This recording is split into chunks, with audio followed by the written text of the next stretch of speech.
Okay, that's the right slide. So, just to refresh people's memory from last week, S23M has been working on a product line engineering approach to delivering a series of products in the health space. And you can see here that we've got a long list of products that appear to be all for separate audiences and for different uses. But I'll show on the next slide that it's all engineered so that we have a modular approach to combining different parts of products into software as a service offering. So the part that we're working on mainly at the moment is called patient journey management. It's for hospitals to do things that are not currently done in EMR products that they're using. In addition to providing software as a service with our implementation partners in the Philippines, we also work in doing service co-design usually for communities that are underserved by different health authorities in New Zealand and potentially in other places in the world. And then we offer services to have collaboration between the health providers and the communities which they wish to serve. And we also provide education services for care providers and regulatory authorities, both in technical and collaborative co-solving approaches. So this is just the last slide really that's about our products and services, but it shows the architecture of a product line-based approach to providing all those products that were listed on the previous slide. You can see those are all up here in the top level, and they consist of a basic set of configurations that use a common set of functionality that's designed to support all care platforms, in which we can pre-configure them with information from the local health environment. So far, we've got lots of information that contains standards adopted in New Zealand, and as well as other information about care providers and things that will be used off the shelf in any rollout in that jurisdiction. And when we move to other countries, we'll also populate this care platform with the local standards for a country or a region as required. Then what we have on the side is a way of doing out-of-the-box integration, which we use standards-based protocols and other open APIs to implement. And at the moment, OpenMRS using the new Fire module is the preferred way for us to integrate with and demonstrate the capability to integrate with electronic medical record systems, so that that we can have continuity of care and sharing of information to the right places, to the right people using our product lines. So this is one more slide that was also presented last week. It's basically about the way we think about interoperability. So usually what we are doing is we're facilitating people actually doing a job on the ground, like providing healthcare. And what we want is to have one level of design where we facilitate collaboration, thinking and learning between the people on a face-to-face basis or via mediated communications like video conferencing. Then what we want to do is also have the people interacting with computer systems to get additional information that's stored in one system that they have direct access to, and then also by using interoperability between systems by connecting to other systems where they need information from, which can be then things that are populated by other professionals that they're collaborating with, in this case, to provide healthcare services. So what I'm going to talk to today is this third part, which is about actually the machine-to-machine communications and all the pieces that are required to facilitate interoperability that we can then use to integrate our care product lines with other existing software that already exists in the ecosystem. So I'm just going to take a sip of water before I continue the slide.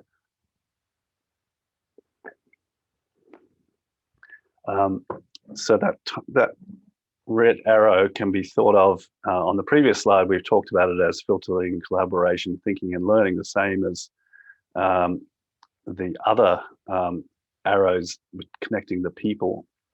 And these are the human-oriented goals of what we want the interoperability to facilitate. But that could also be rephrased as the reliable exchange of meaningful information between systems. And that's the semantic and technical goal of what we're trying to achieve. And if we look at how this has been historically done in computer and network systems, there is a well-known ISO standard called the Open Systems Integration Layer View. And the pattern for layering levels of interoperability has been well established. And even though this particular standard wasn't implemented directly, this is a reference model which is used fairly pervasively in computer science and networking technologies as a reference model to allow people to discuss what different concerns should be implemented in which different layers. So going from the transport layer, which is all about just getting messages across the wire from one computer system to another, to a session layer, which is about making connections and opening sessions that people can interact with the system using validation. Then above that is a layer for presentation where the data that comes from the network is actually formatted in a way that's usable by the human or by the system that it's interoperating with. And at the top layer, there are going to be user interfaces that allow humans to actually enter data or view data in ways that are useful to them. So if we take these layers, then we can look at the kinds of things that are needed in order to facilitate building a system that does everything from the network up to having humans be able to access information from a remote computer system. So at the top layer, we're interested in natural languages and translations. We're interested in semantics, and we're interested in coding that provides cross-language and cross-jargon information that can be unambiguously interpreted and then displayed to the user in the form that they are used to use to understand it. At the next layer down, we're interested in having data in well-recognized formats that can be serialized and sent across a network from one point to another, and then unserialized, if you like, and retrieved by the computer system that's being connected to in the session layer below. Now, of course, we want these data to usually be encrypted because especially when dealing with health information, we want to have a high level of privacy and security based on authenticating the person or people or the organization even that's sending and receiving the information. And so to support that in the session layer, we need to make sure that we can manage the passwords and or public key encryption keys that are used to authorize the access to the systems and to authenticate the identities of the people or the organizations that are transmitting information to each other, and that information being then presented to humans in their natural language and or jargon of choice, depending on their role in the healthcare system. So then at the bottom layer, and I'm only going to talk briefly about these because these are things that I guess, somewhat outside of our control sometimes is identity management. That's a broad topic, and it's typically related to assigning identifiers to people and organizations. And that can be used for network security, and it can also be used to identify people and allow them to gain access to the systems that they're interested in. So I was going to structure the talk in terms of these topics, but what I've done is just put little pieces of information about these bottom parts at the end, because mostly a number of these concerns are all bundled together in the standards for health interoperability that that are out there and being used. But quickly, before I get into the health information exchange layer, I'll talk quickly about what the common networking transport standards are that have been introduced over time, which have served us well, some of them not so well. I'm not going to talk in detail about this slide, but I just wanted to point out that since the 1960s, various military and government systems were using networks to connect computers together to communicate things. But by the mid-70s, there were open networks that were being provided via people's telephone lines to connect households and businesses to networking before the internet was widely available. And X25 from the International Telecoms Union was one of those standards it's still operating now. There are still some ATM networks in the world and some aviation systems that are using it. But initially, it was used by business systems. And on the next slide, I'll talk about my favorite application of X25. Now, the next thing to come along in parallel was TCP/IP, the Internet Protocol. And this is what's basically the current worldwide way in which most networks connect to each other, unless you've got a very specialized application. And they're used for military, research, commercial, internet purposes. As I mentioned before, in 1984, this open systems interconnection model was introduced, which allowed people to think about the layers of communication that are required to get systems interoperating with each other. And one of the first organizations that decided to start trying to do programming across different computers on a network was Sun, with their Sun Unix operating system. And they invented something called Sun RPC, which got standardized as ONC. I've forgotten what that acronym stands for, I'm afraid, because it's something that I used when I was a student in the 80s, but I haven't since used it. There's various ways of securing the RPC connections. And basically, it's a way of connecting different Unix systems in the C language to allow the invocation of functions on a computer that's somewhere else on the network. That became the template for a whole lot of things that became called middleware systems. And the first of those that was widely available was called DCE, the Distributed Computing Environment. And it was also based on the C programming language and using the internet to communicate. It had a naming service that allowed you to locate the different computing environments that you were interoperating with, and it used as strong encryption as possible, but using secret key encryption and access control lists. When I arrived in distributed systems research, this was kind of the state of the art. And this new thing called CORBA was being introduced, and its goals were to much more ambitiously try and target lots of different programming languages and operating systems and allow them to all talk the same language, so to speak, and make remote calls to functions on other computers using multiple systems and multiple programming languages.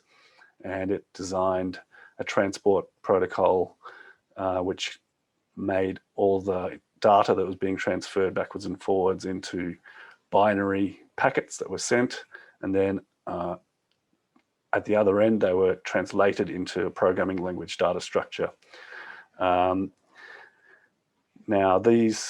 Corba has lost popularity a lot over the last few years, but a lot of the technologies underneath for doing interoperation across different systems became embedded in Java, and they became embedded in multiple telecoms and manufacturing systems that are still running today. Now I'll tell you about my favorite application for X25. So in the early 1980s, France Telecom had this X25 network that was rolled out that was connecting all of the public telephone lines. And so what they did was, because they couldn't find a use to use this network, they started offering free terminals from the early 80s that looked something like this, with a little 24-line screen and 1,200 characters per second over the line. And it provided services that was including the free phone directory, mail order, retail, ticket and train and airline tickets, information databases. So if you look down the list, online banking, it looks a lot like what we get on the web today, but this was being provided to households in France and some other countries from 1982 onwards, and they only turned the network off in 2012 when they realized that the web had reached saturation and was actually providing these services in a more efficient way. So later, multiple manufacturers made equipment for this network, and every French home didn't have a telephone book printed on paper. They had this little terminal sitting in the corner, and then they could use it to access all these services. So the web is not the first time that this kind of stuff has happened using networks for ordinary people to exchange information. So the current state of networking, I won't go, as I said, I wanted to skip over this fairly quickly.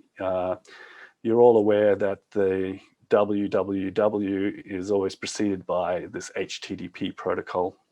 And later, there was a secure version of the HTTP protocol introduced by the Netscape browser, and then standardized by the W3C Web Consortium. And it has a public key encryption based security mechanism, which relies on certification authorities knowing who is at which end of the connection.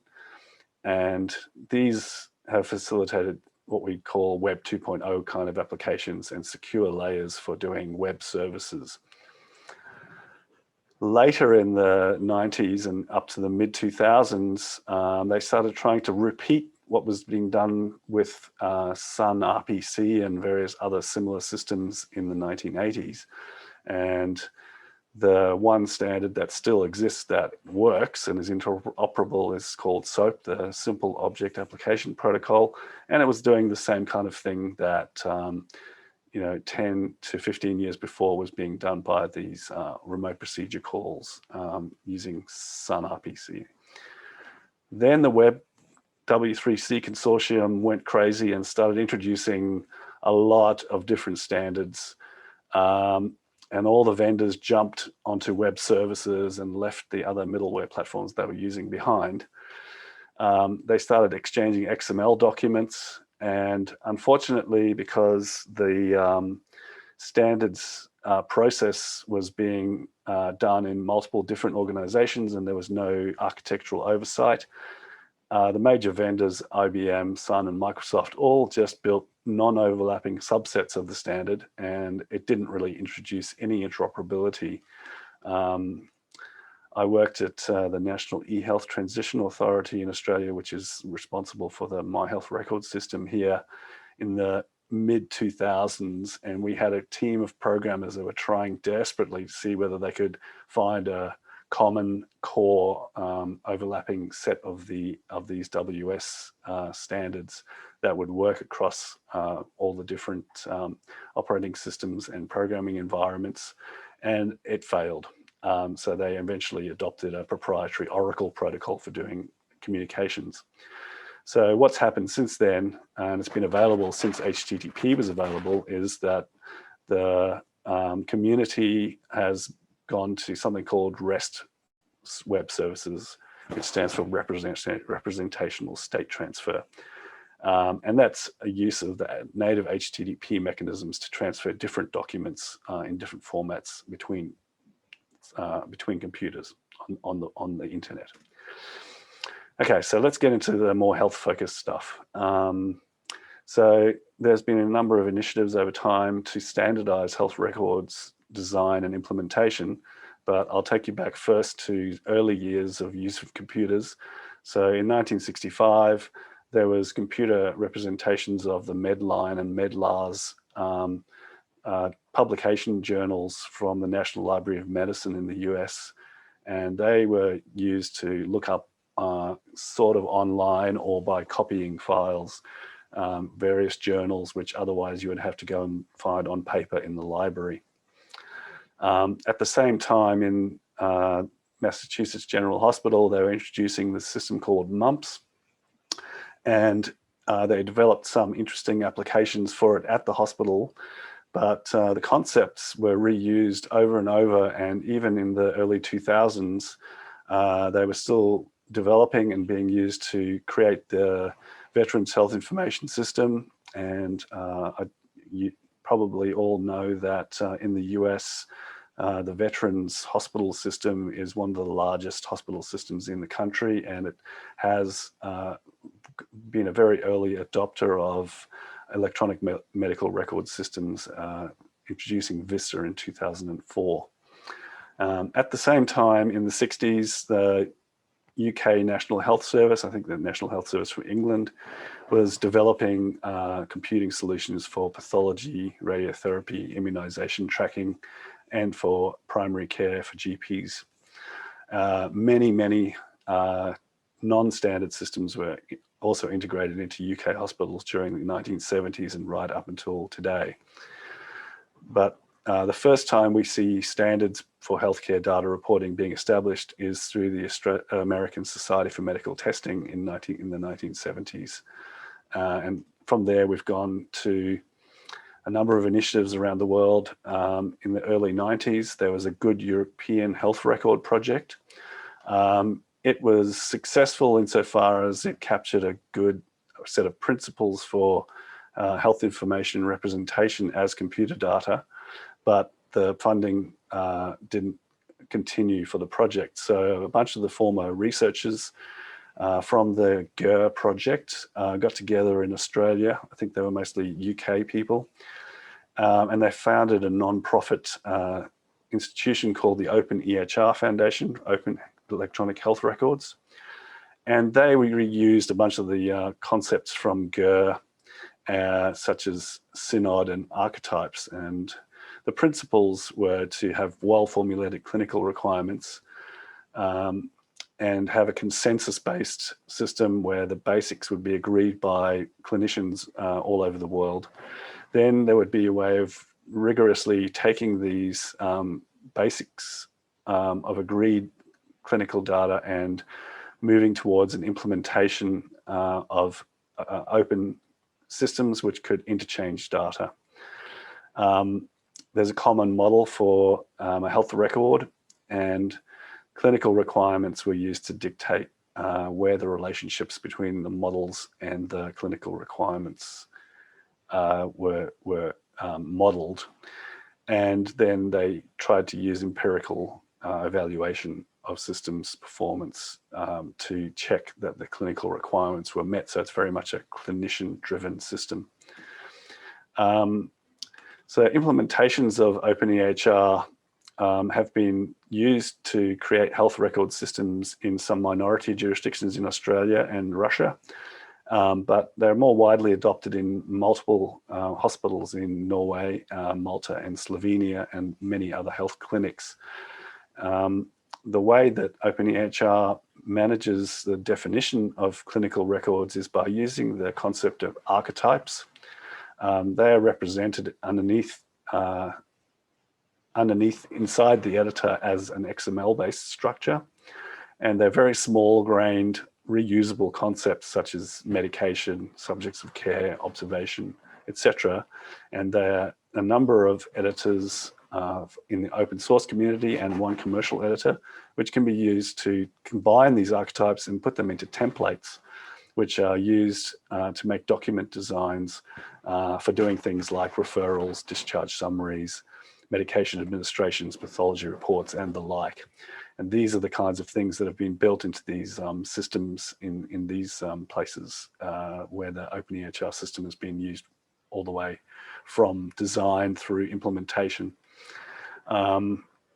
So even the My Health Record project in Australia has used OpenEHR archetypes and template designs because they are intuitive tree-based graphical structures which allow the clinical user to actually understand the concepts, which is not really the case when you start looking at HL7 standards. So anyone who's read implementation guide for HL7 V2 or CDA will realize that it's just a huge long list of pseudo natural language constraints, and it can only be interpreted by very specialist programmers and is pretty much opaque to clinicians.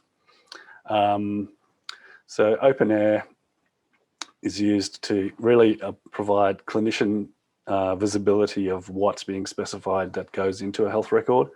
An OpenEHR system basically uses REST-based transports for current communications, even though there was a previous CORBA-based design. So the other major international standard for clinical informatics exchange was HL7. It was formed in 1987 as a not-for-profit organization, but it was a member-based consortium that required fairly heavy fees and purchase of the standards from ISO or other national standards bodies in order to participate. So these systems were only used by very specialist IT people and were not really available for open readership and usage. So the most common messaging standard out there in implementations in the world, according to HL7, is still the HL7 V2 messaging standard. And it's got a proprietary messaging protocol that runs over the internet or other networks. And it defines the message syntax for the clinical data that's being exchanged between systems. In version 3 for HL7, they introduced this thing called the reference information model. And it's a massive reference model that contains everything that you can imagine, from talking about systems, observations, persons, medications, and the standards based on this reference information model are all done as constraints over a very generic model to specify a very specific version of that, which can be transferred across a messaging standard. Most users of HL7 V2 and V3 systems actually purchase libraries or middleware products to support their implementations, because they're not very friendly to regular software engineers. Then came HL7 Fire. Now, what happened was that HL7 was discovering that it was losing mind share, and a new generation of people came into the organization who wanted to be able to specify something that looked a lot more like the archetypes and templates that came out of OpenEHR. And you can see here's an example. It's not the full specification for a medication, but this is a tree-based document structure which contains a bunch of items. The cardinality of the items is well understood. The types refer to resources, which are these small components that mirror the archetype concept in OpenEHR. And these designs can be taken off the shelf and used, or they can be constrained or extended to fit a particular implementation environment. The other thing about this FIRE standard is that it's got this structure definition concept, which allows a meta definition using the same structural definitions that's used to define health resources to define any kind of structure. Underneath It uses HTTP or HTTPS protocol in the REST style, and it allows for interoperable communications, and it allows for the use of XML or JSON and another standard called Turtle to be used to interchange data between systems.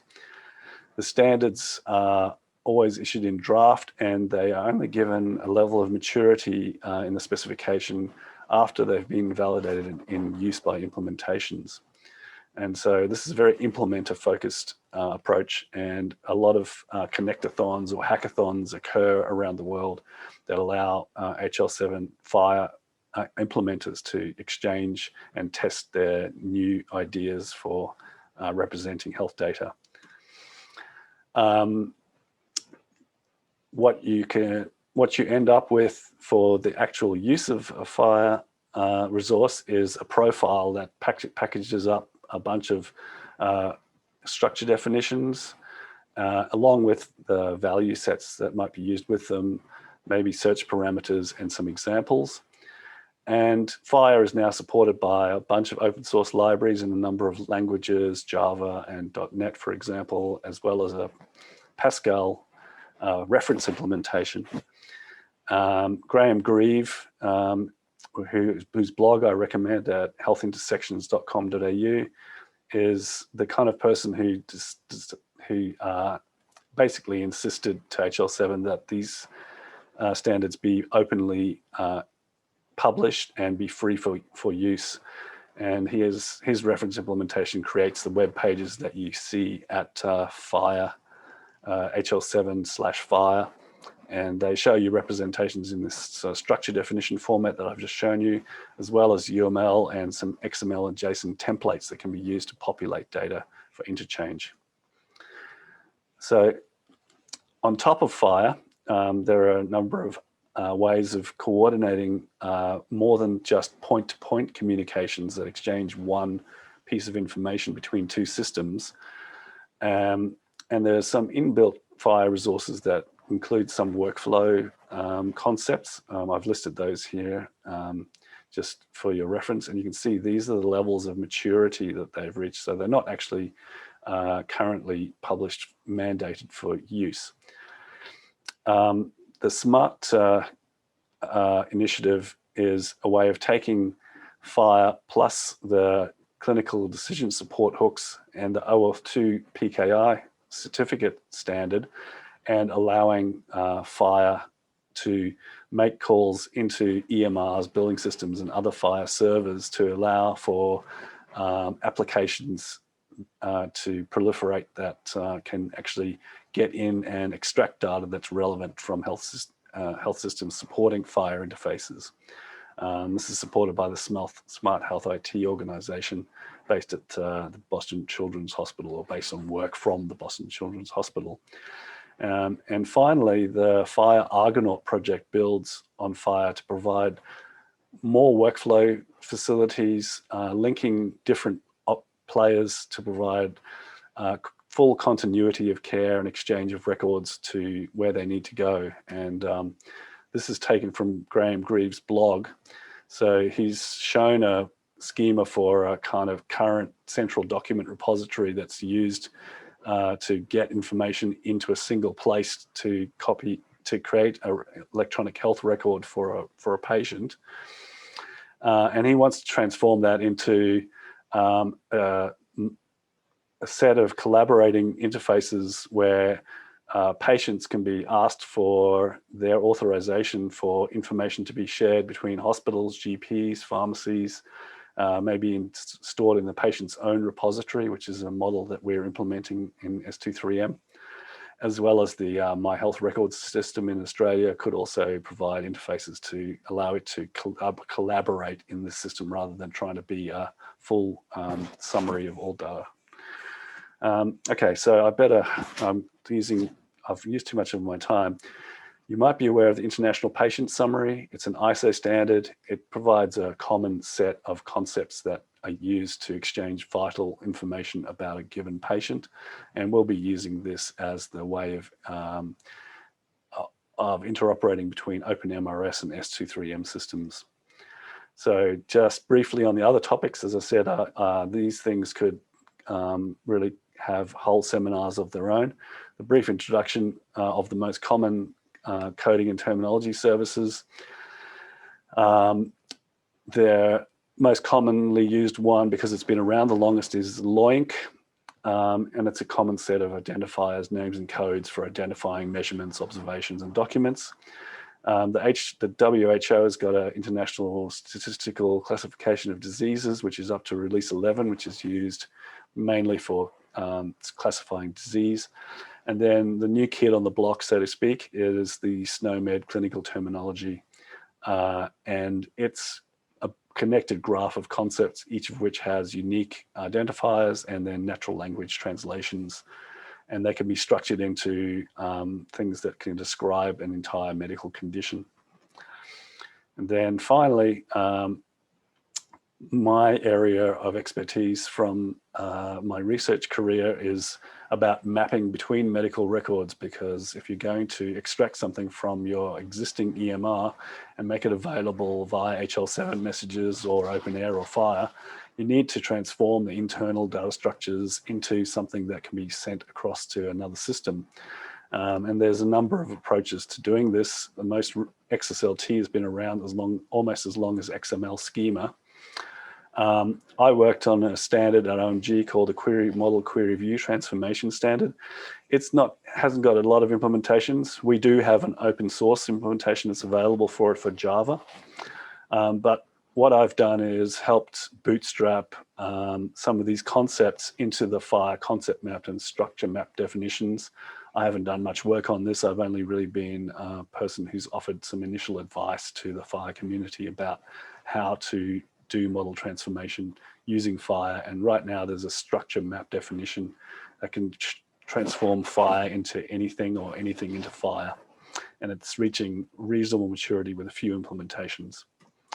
And I won't really, I've overused my time, so I won't talk about certificate and identity management, but suffice it to say that unless you have good identification of people and organizations, then you're constantly mapping identifiers between one and the other, and you can't have things like single sign-on.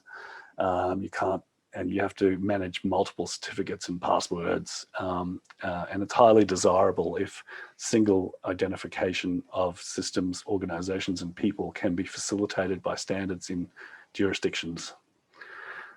So I think I've left us 15 minutes for discussion. I'll hand back to the chair. Thank you.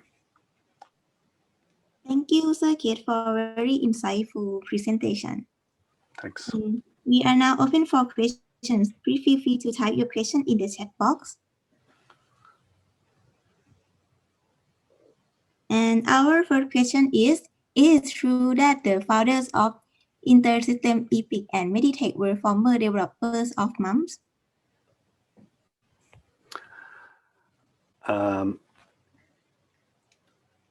I'm sorry, I missed the final names that you said there. Oh, sorry, Dr. Kim, I'll take that question. Sorry, that was a rhetorical question, Keith. I just met some of the Epic and InterSystems developers, and they were telling me that their founders were historically developers of the MUMS system. I just wanted to... Oh, I see. Thanks. That's very interesting. I didn't realize that. Yeah. So Judy Faulkner and I think somebody named Terry for InterSystems. They all came from MUMS, and then they spun out different companies based on MUMS. And I think Terry Hannan also confirmed the same for Epic. Yeah, great. Thank you. I didn't know that. That's very... Thank you very much, Keith, for sharing the history. It's good to finally get it from somebody who's actually studied the history. I know that there's a long history behind Fire, and I think you're the first person I know who actually shown us the thread, so to speak, of what's happened. I'm now outside of the house because it's dinner time with the family. But I wanted to ask the 23 people, are you planning to create your own groups in other countries, or are you going to? What's the expansion model for the group? Over. Yeah. Let me see, is my microphone working? It seems so. Yep. So as I think said in the last presentation, we've grown organically, and we're currently gaining traction here in New Zealand. We have a small presence in Europe at the moment, and we intend to continue to grow organically by focusing on this software as a service model for healthcare applications. And so that's going to allow us to scale very significantly without having to scale huge numbers in terms of people. So I mentioned we currently have a team of around about 15 consultants and a platform development team in the background for the low-code platform of between 50 and 60 people, which are embedded in a large organization in the Philippines. So we will scale our organization in line with the needs of our customers. And as you would have picked up from what we said last week, our plans are definitely to operate globally. So we have the domain knowledge and the delivery capability. And in terms of technology, I mean, that's the nice thing really about the cloud today, right? We don't need to operate data centers. I mean, that's not our domain. We are software as a service. Does that give you an idea? So, Keith, where do you put your cloud? Is it Amazon, Google, Azure? Another interesting question, because there we are flexible. By default, we deploy on Amazon, but we are in the really nice situation that we can run in most data centers. What we'll of course do is, if a client comes along and says, well, you must run on in this particular data center, then we'll do our due diligence, and depending on our assessment of the quality of service that this infrastructure provider is able to deliver, we may then need to actually add a risk premium, right, to our service, because we want to guarantee a certain level of quality of service. And so we are very open about everything that we see. So it's then up to the client ultimately to decide what works best for them, right? So our value proposition is, we know how to provide high availability services, and we understand the domains. We can provide the functionality that end users are asking for at a level of resilience. And if, however, an organization says, we've got a policy, we must use such and such infrastructure, well, then that may have implications for the service level agreement. Yeah, we actually also have, and we've got other partners that we can work with who are specialist infrastructure as a service providers, because we've had a few requests for proposals where we've had to provide 4 nines reliability, which, even though they were office systems which only had to be available 9 to 5, the certain government officials like to have very high levels of 9s in their reliability criteria.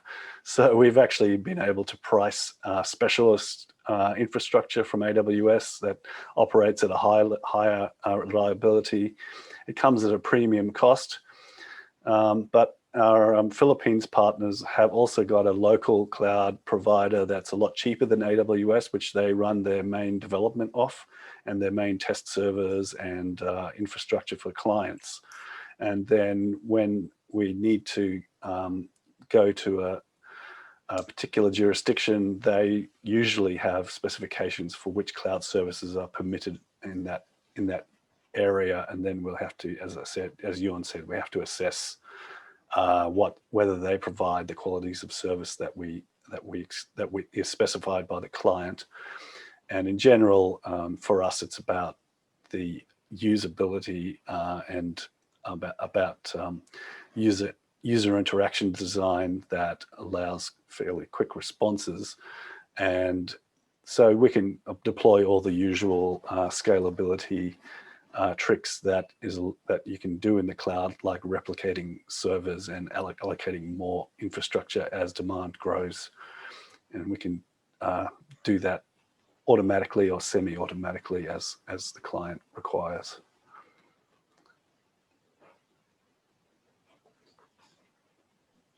I'll give back to Dr. Kim for a question, and then I'll come back. Thank you, Keith. The next question from the participant is, do you have and more information about how you are using the Fire IPS to exchange information, expected workflows, and system involved? We have a few workflows defined, but what we find is that most organizations actually already have workflows that they like. And so what we do is we have configuration-based interfaces which allow them to configure their own workflows. So we have a set of modeled data objects that represent the health data and additional things to do with facilities management, and depends which product configuration we're looking at. But we tend to find that workflows that come out of the box often don't suit organizations because they don't have the same roles, they don't have the same ways of working. And so we tend to either do domain analysis and specify workflows that are required at deployment time, and then allow the super users in the client organization to actually make their own workflows in addition to that, which are based on events triggering things to occur in the system to send information to different roles. It's a very straightforward paradigm for defining workflows. I know that there's a lot of work. One of the things I didn't mention in my talk is there's a lot of work in OMG at the moment. They've got a health, it's not called health workflow, business process management for health organization within the object management group. And there's a very smart guy called Ken Rubin who's running that. But they tend to look at very big whole system workflows, and they use BPMN for specifying them, and then they have very tenuous linkages between these designs for the workflows and the actual implementations, whereas our workflows are kind of emerging from the objects that live in the system and from the events that occur in the system and that data that's input by people or machinery into the system, and that those trigger events which can then be used to initiate workflows with different statuses, and then different roles can be involved in completing the workflow.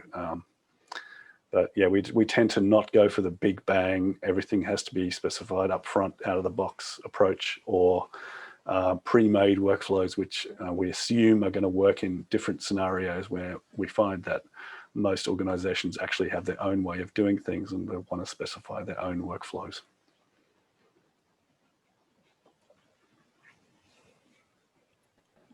Thank you, Keith. Dr. Kim, is there another question, or can I ask my question already? There is no question yet. Thank you, Keith. Last week, I asked you the same question. How would you manage the complexity of transferring 140 different on-premise implementations of different versions of OpenMRS to your infrastructure? That's the first question. And the second question is, after you do that, how will you now provide hardware care on the ground, where people are still needing training on how to use OpenMRS? And then thirdly, like today, our Philippine Health Insurance Corporation just released a new set of XML schemas for a new program. How would it would be easier if all of these were already on the cloud, I guess. But how fast can the team in New Zealand respond to local regulations like that? Over. 3 questions. Thank you. Well, I would just start by saying that I think there would need to be a fairly long process of domain analysis for the commonalities and variabilities between the different deployments of OpenMRS before we could determine how complex the system is. So you would really need to get a number of representatives that are responsible for those systems to define the variations from the common platform.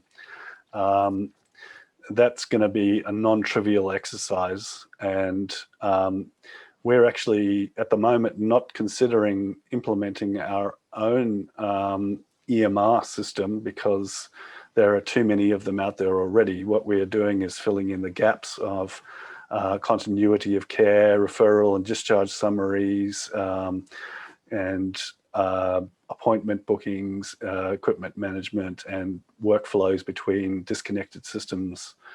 And we weren't planning to actually implement medical records on our own. We were planning because most cases where we would want to deploy our product lines already have electronic medical records in place. So you want to add to that, Jorn? Yeah, perhaps just to pick up on Alvin's concrete situation there with 140 disparate implementations. I mean, as you correctly pointed out, we would approach this with domain analysis to really dive into the commonalities and variabilities. So I think the question there relates less to say our product lines built on our care platform, but more to OpenMRS and harmonizing what they've got.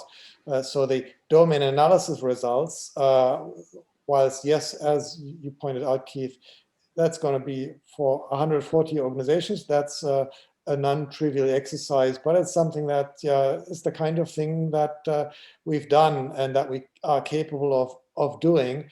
The way we approach this is incremental, like everything. We wouldn't do it as a big bang. So we've, in our methodology, we've got ways of prioritizing this. So we'll work with these 140 organizations to identify which ones are the most representative of the variability across the board, and then do, so my rule of thumb is you don't want to do domain analysis for, say, longer than something like 6 weeks, or maybe you can go 2 months, but that must be about it. You don't want to spend more time on it.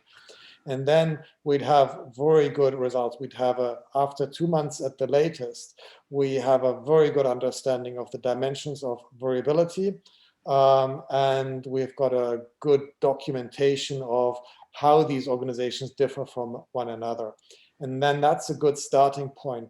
The deliverables there are very valuable for the organizations involved, as these are abstract specifications, formal models. So you could use them to move forward with OpenMRS by taking a much more systematic approach to configuring OpenMRS. And we also specialize, we've done this for a whole number of software vendors. We could develop a dedicated configuration interface on top of OpenMRS that that corresponds directly to these dimensions of variability that you experience in your specific context. So that would be a way of handling the complexity, and then those first organizations, they could come on board and do the migration, and then others can join later. Another option would be to consider which of these organizations want to continue to use OpenMRS, or whether they need anything in addition to OpenMRS. So for some of the gaps and to integrate with other systems based on open standards, you may want to consider deploying the care platform alongside OpenMRS and use that as a pivot to connect other legacy systems that may need to be connected. Thank you. I think we reached the top of the hour, but I have more questions. But it's really more about the Philippine situation. Well, So we'd be happy to meet with you in a separate meeting, separately, Elvin. yes. Let us do that. Are there other questions from the participants in the call? I don't want to hog the session.